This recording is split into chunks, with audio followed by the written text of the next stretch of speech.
Hello and welcome to City Edition, the City of Bend's video news magazine. I'm Justin Feinstone. Safety around school zones is important to every student and parent. Our Traffic Engineering Division and the Bend Police Department work diligently to create safe zones for kids heading to and from school each day.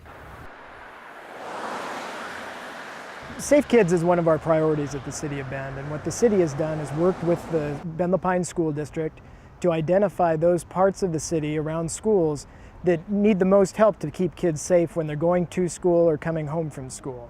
The city works with individual schools on safe routes to school plans. We work with school site councils and parents and students and try and figure out safe ways for them to cross streets, and also to facilitate the proper engineering to allow them to cross safely. It's important in these tough budgetary times that the city coordinate with other agencies. In this case, the city's coordinated with the Bend LaPine School District to identify where resources can be targeted to have the most impact to make kids safe. This time of year we get, we really try to go out as a police department and enforce our school zones and get people back onto the wavelength of thinking about, oh, school's back in session, we got to look for these little ones that are crossing and things. So from the police department's point of view, this time of year is a busy time for us. The city teams with Commute Options of Central Oregon, and we usually do walkabouts and watch and walk with kids as they go to and from school, and we try and figure out where it's most desirable for them to cross. The site council looked at quickly and realized that we need to have some other zones, crosswalk zones changed to make sure that the students are safe coming into the school and leaving the school.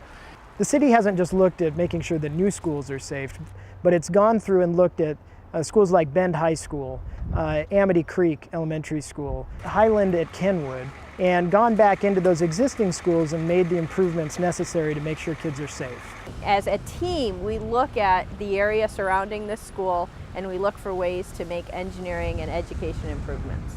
Anytime you incorporate a school into a community, no matter where it's built, it does increase the traffic load quite tremendously. These days, more parents are driving kids to school, dropping them off, rather than using buses and things.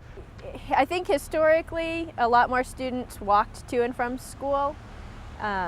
These days, a lot of parent drop-off, and so as the city looks at new schools, we're concerned with the traffic and the amount of traffic generated. There's air pollution issues, there's safety issues for those kids that are walking and biking.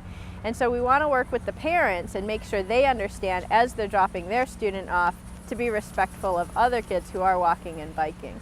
We've noticed a lot of different things. Our parking lot is a little bit tight, and there's more people that are actually driving their children to the school than we thought. And also, since we do not have a neighborhood, very few people can walk or bike. School zones are posted 20 miles per hour when children are present.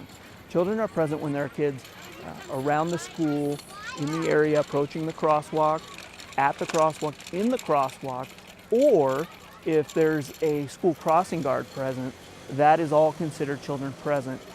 Even if there's not a child waiting to cross, if there is a crossing guard there, you must obey the 20-mile-per-hour speed limit. We do have a lot of students that walk to school with their parents, and we also have a lot of students that bike to school as well.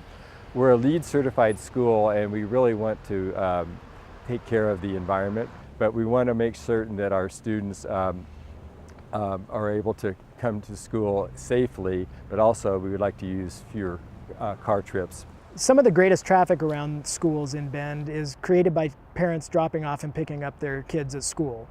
Normally what we see from the police aspect of things is at the beginning of the school year, the parents are a little more aware of, hey, school's back in session, and they're a little more attentive to their driving.